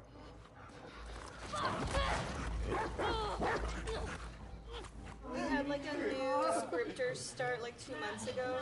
First question, she walks into the middle of the room. I have one question. Does the dog survive? And everyone's like, oh no, first name, first name, first name, first name.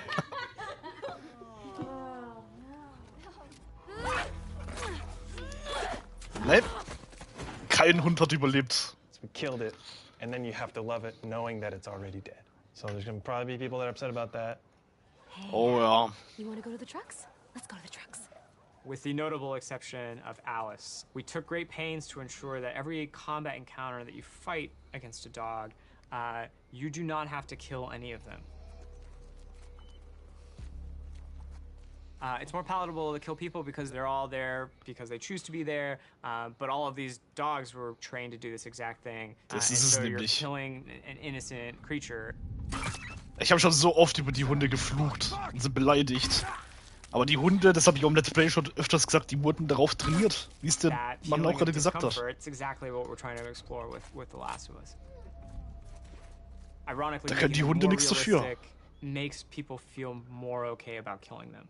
We had like kind of a goofy art prototype. We had like just a very rough dog. We found that goofy dog that had no fur, people felt really bad about killing that dog. Like when you would shoot them, they would fall over dead and like one last whine as their like dying breath and stuff. So we just really tried to like tone down the pitiability of all the dogs and stuff.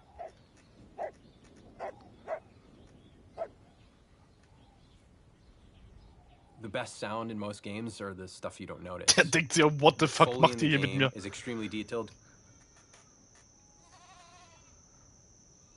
Wahnsinn, das haben sie Things aufgenommen für like die Foley Scars. are very easy to get wrong and noticed for the wrong reason.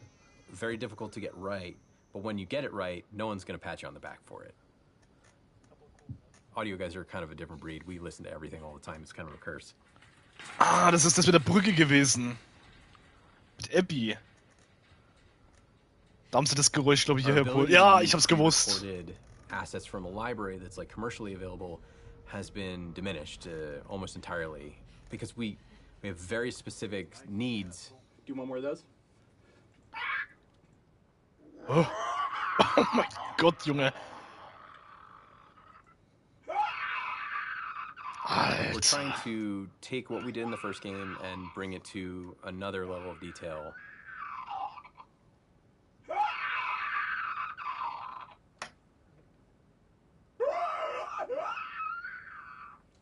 Yeah, play with that a little bit. Like mixing that tonality in is cool. Yeah. The enemies themselves, especially the infected, have had to go through a review process. In the first game, they're pretty coarse. They're basically like on or off. They're either walking around mumbling, or das ist, glaube ich, sogar das Original, ne? PS3-Version.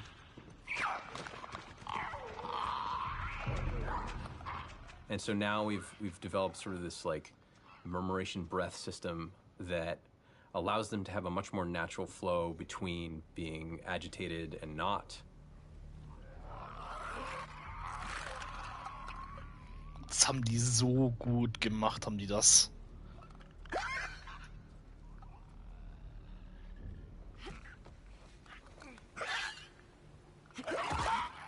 A big part of those recording sessions is working with the voice actors. It's much more collaborative. Yeah, that's cool. I kind of want to see what your more natural voice sounds like. You're basically trying to coach people that they're not zombies. Yeah, now imagine sprinting. Ready, out of breath. No, Oh yeah, cool. Dude, yeah, take your time, man. That's really great. One of the folks that we worked with, the sounds he was able to generate from himself was unlike anything I've ever heard before.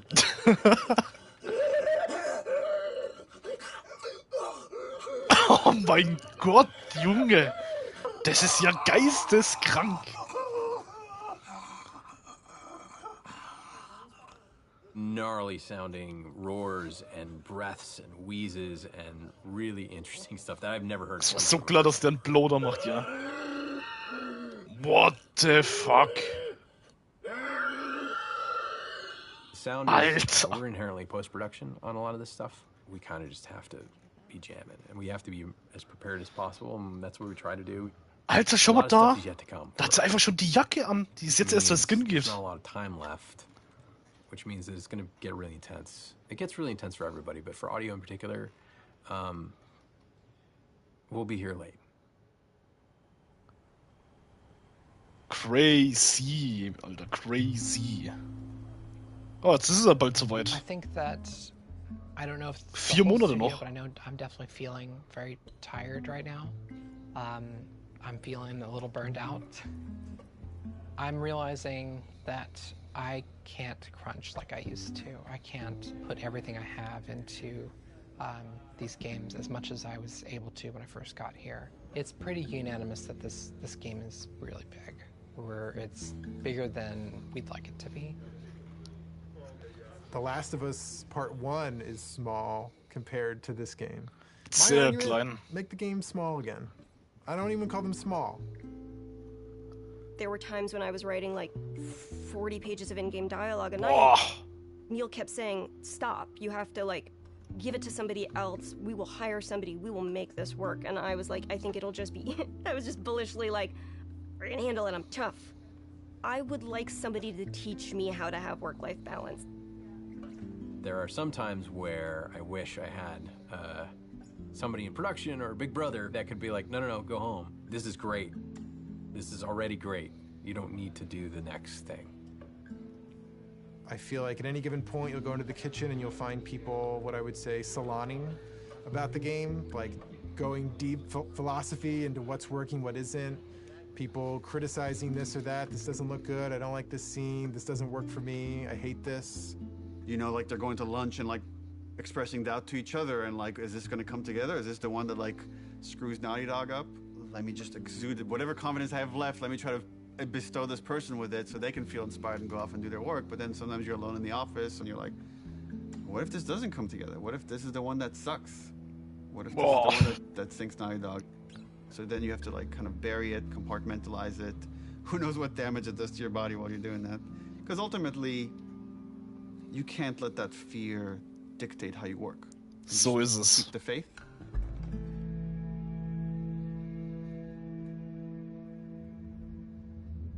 Die Aufnahme für dieses Projekt wurde im Dezember 2019 wegen der Covid-19-Pandemie. Das würden ja auf die Veröffentlichung zurückzublicken. Oh. Jetzt geht's aber rund hier. Jetzt sind wir schon bei Covid. Du Scheiße. Auf einmal fühlt man sich wie in The Last of Us. Was content complete? We were fixing bugs when there's these like rumblings of this pandemic happening. Like, I remember when this COVID shit hit, and we're like, bro, really? Like, for real pandemic? At first it feels like, oh, this is nothing we need to worry about. And then all of a So ein sudden, schlechter Witz, Alter. And like, are people gonna want to play a game that takes place in a pandemic when there's a real pandemic? We had never worked from home ever. Naughty Dog was actually strictly against working from home. We did not have the infrastructure set up at this studio to work from home. And it's because we were so intense about security and leaks that all of our data, including our emails and our chats and IMs, it all had to be on a server inside the building.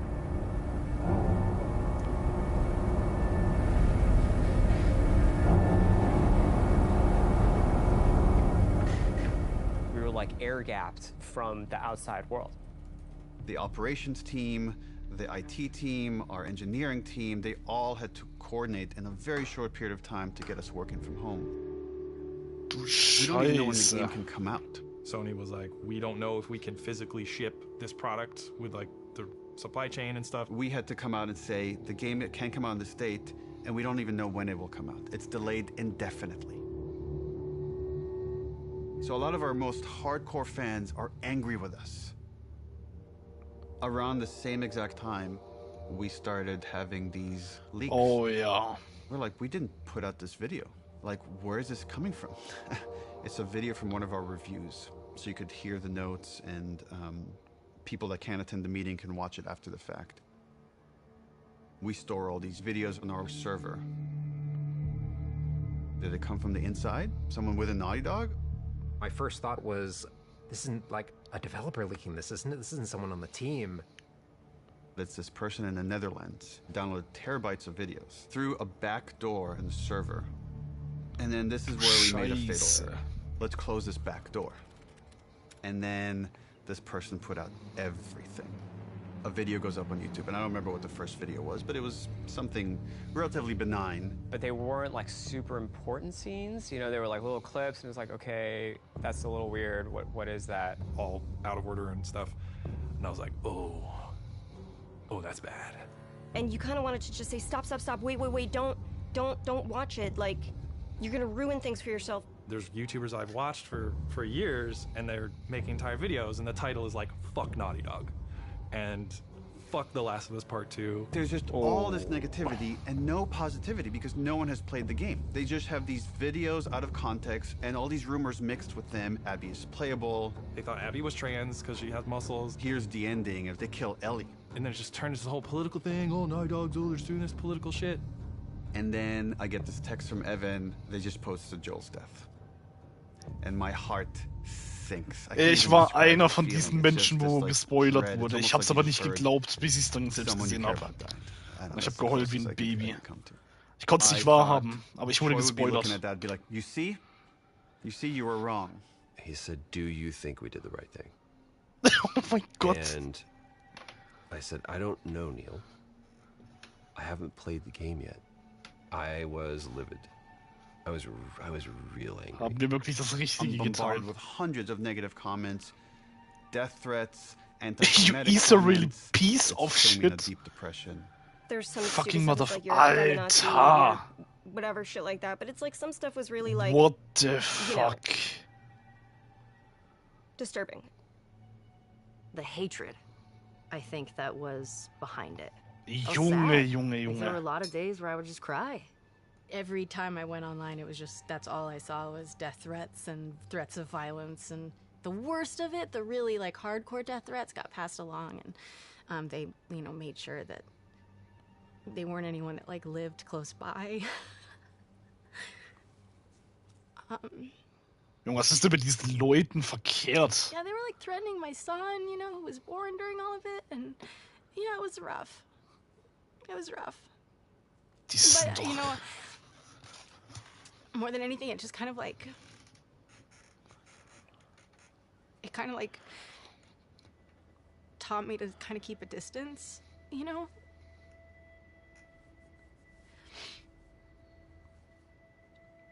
Also diese Leute nehmen das definitiv zu ernst. This thing that I spent 4.5 years on, it's kind of getting violated. And then for 2 months before release, there's like nothing you can do. You can't release the game sooner because it's not done yet.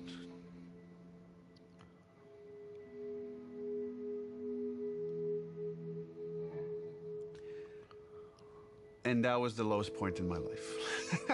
Das glaube ich dir, I'm Alter. working on the game towards the end at home by myself, feeling very alone. And I said, who am I doing this for? Like, why am I, why, it's too much. And I barely squeaked by. And then we were able to finish it. And, you know, we sent it to reviewers, and reviews are through the roof. One of the best video games ever made. And I called Troy, and I said, like, dude, I'm sorry. I feel like I failed you. And he's like, what are you talking about? And I'm like, yeah, I just know how some people talk. He's like, oh, dude, I don't care. I played the game, and I love it. And I got really emotional. It's like I realized how much I care about Troy caring about the game, and that was a huge sense of relief. There's not a single aspect of the game, part 2, that I would change.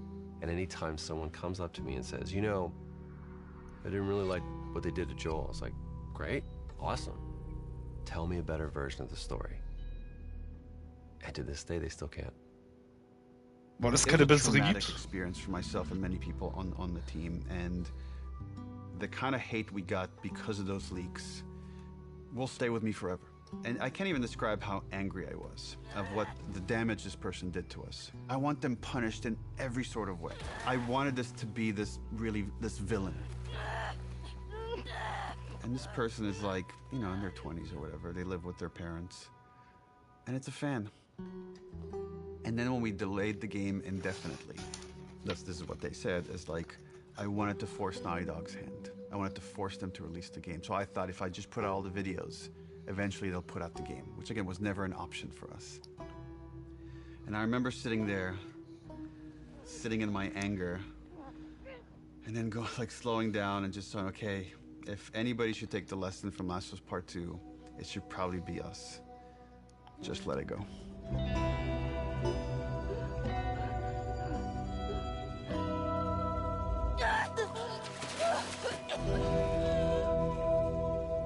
Passende Sender. Lass es einfach gut sein. Oh nein, Digga.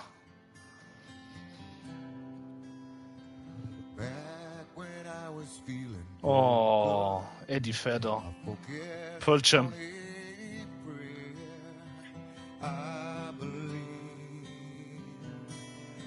And I believe, 'cause I am see of future days. Es ist so ein geiles Lied. We got Eddie Vedder to play Future Days for the Game Awards. I'm a huge Pearl Jam fan. Yeah, I know, so shocking to many people. What a fascinating way to tell a story. It's just getting better and better all the time, and I really appreciate the way that Future Days was used, especially bringing Joel and Ellie together, connecting through music. It was cool to be part of it, so thanks for having me, and enjoy the rest of the show. How lucky am I? Like, how cool is this? This person that I've admired since I was a kid is now like mentioning this game that we all made. And then we started winning award after award after award. I wanted that validation for the team. Everyone at Naughty Dog, I can't wait to hug and high five and get drunk with each one of you. That's gonna have to wait till next year. And more than anything, and I know that I speak for the whole team when I say this, we'd like to thank our friends and family that stood by us and support us throughout us making this game. You inspire us not only to make better, more meaningful games, but to improve how we make games.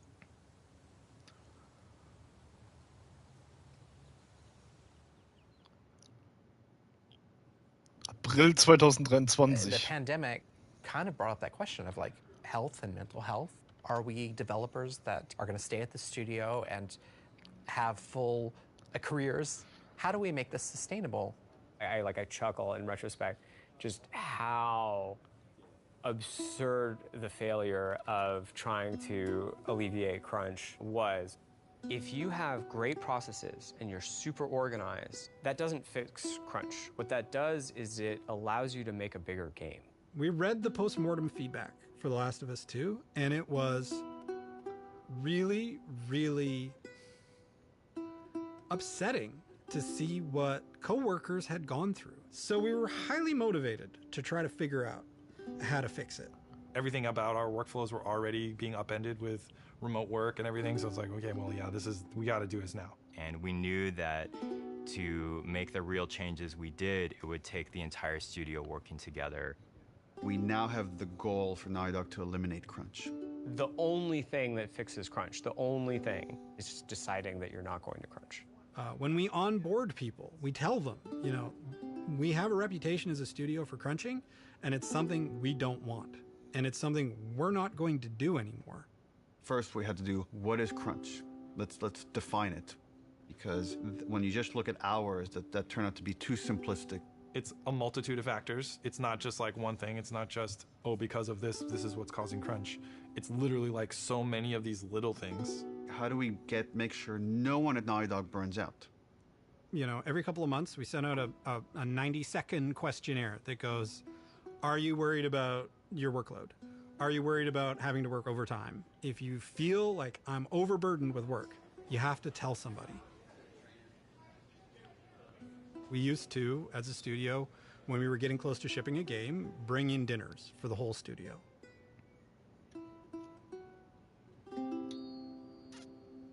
We don't do crunch dinners anymore. Being able to work from home is hugely helpful for me, from my mental health. Of like, you know, my daughter's there, my wife is there. Hybrid is really the sweet spot because I think the benefits have just been enormous. In the past, our leads, our managers, were the people that were best at their craft, but not necessarily the best managers. So we created the role of principal. We really gave people the choice, like, do you want to make stuff or do you want to lead and manage? And Arnaldo is now a lead designer here. Now I'm responsible for a team, and I really enjoy that, and being able to share that knowledge and kind of work with someone, even if they're more experienced than me, and it's been great so far. We have a very large and robust production department now that we didn't have.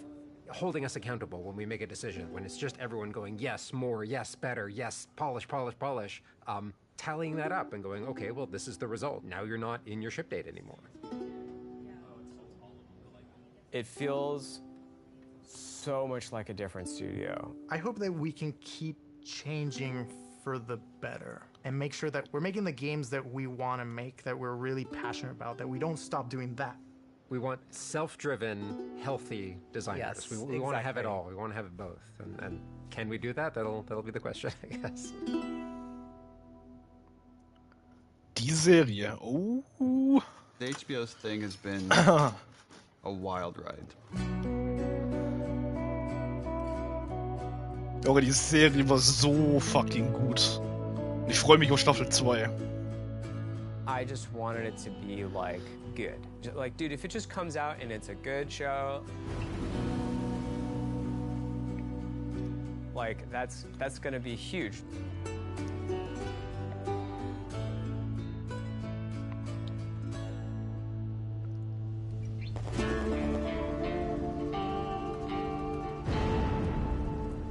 I'm sure it will be very different when I actually see Abby being portrayed. That will be so weird. I can't imagine what Ashley and Troy must be feeling. Specifically because Ellie is a part of my heart. In some ways, it was really hard. I feel like Bella was the only person who could play her. Because I feel like she is Ellie. There's a part of me that's like weirdly protective of her. I remember when Neil told me, like, we found Joel. I was like, he wasn't missing.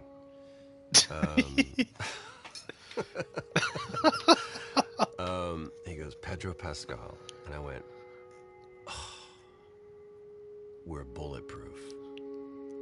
It felt like Craig and Neil together saw that this was a story about humanity, and they made it a story about humanity. We got Frank. Who knew that was waiting? Craig's screaming from the sidelines going, I did. When Neil and Craig asked me to play Ellie's mother, Anna, it made me so happy. And I'm crying, so it doesn't seem like it, but it was symbolic in so many ways to me. Being able to sort of bring Ellie into the world, be the first one to fight for her.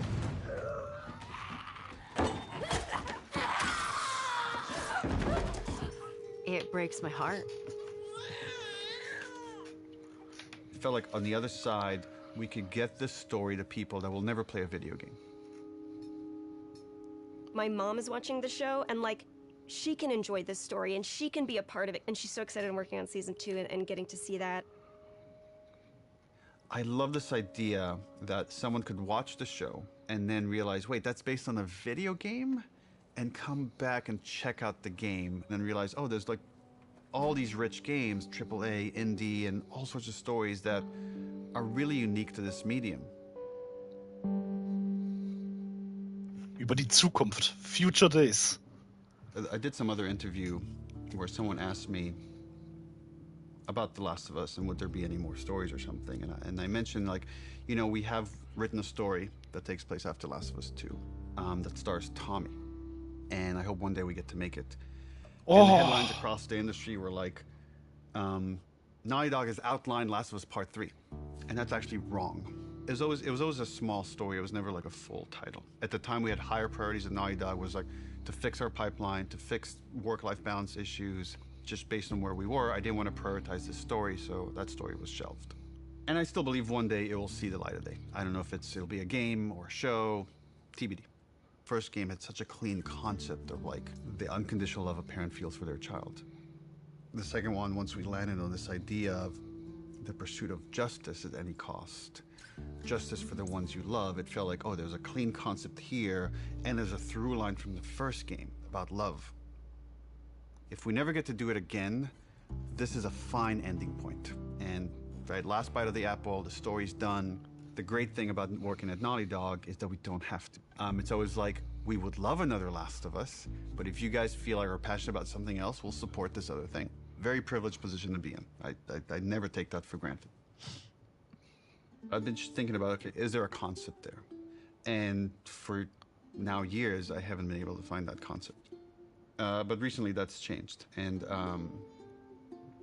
I don't have a story, but I do have that concept that to me is as exciting as 1, as exciting as 2, is its own thing, and yet has this through line for all 3. So it does feel like there's probably one more chapter to this story. Oh yeah!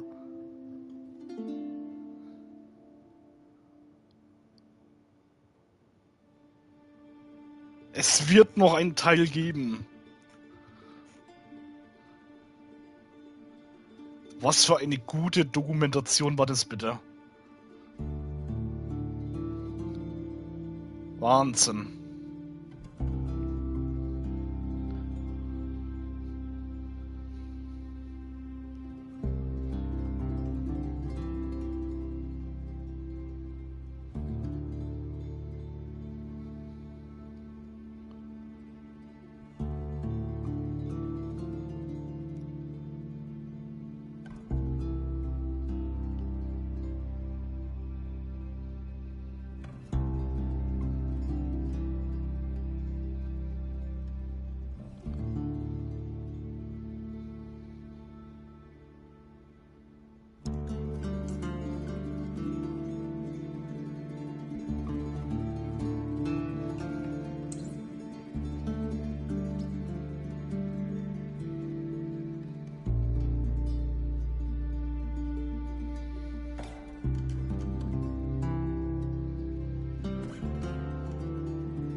Der hat ja wirklich damit bestätigt, dass es ein dritter Teil geben wird am Ende, ne? Dass es noch ein weiteres Kapitel geben wird. Mein Gott, was war das für eine gute Dokumentation, Alter?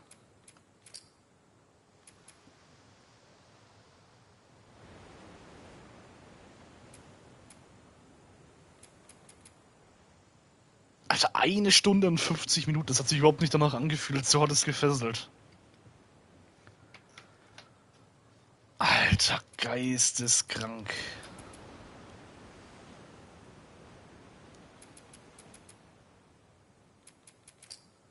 So, und jetzt noch die 2 neuen Skins. Es gab ja mit dem Update auch 2 neue Skins. Ah, hier haben wir ihn doch. Den originalen Skin von The Last of Us Part 1. Den Boston-Skin.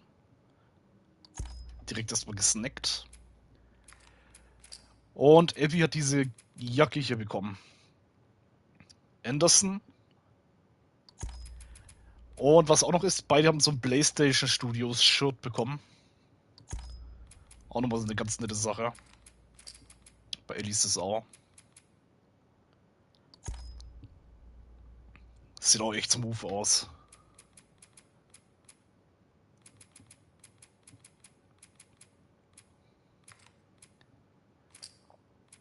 Alter, was eine gute Doku. Dieser Einblick halt auch, ne, was die da für Schwierigkeiten bei der Entwicklung hatten. Und dann diese ganzen Ideen, was sie hatten, um das Gameplay aufzufrischen, besser zu machen, realistischer. Wie sie diese ganze, mit dem Blut und so, mit den Gore, mit der Brutalität, wie die das selbst da ausgetestet haben. Verrückt. Und dass der zweite Part dann auch erst wirklich Sinn gemacht hat, als Joel gestorben ist, dass der Tod notwendig ist und so. Ist schon sehr krass. Aber das Krasseste ist wirklich, was die da für Arbeit reingesteckt haben. Also, wann auch immer die mit Part 3 anfangen, das zu entwickeln, nehmt euch Zeit, Naughty Dog. Nehmt euch fucking Zeit.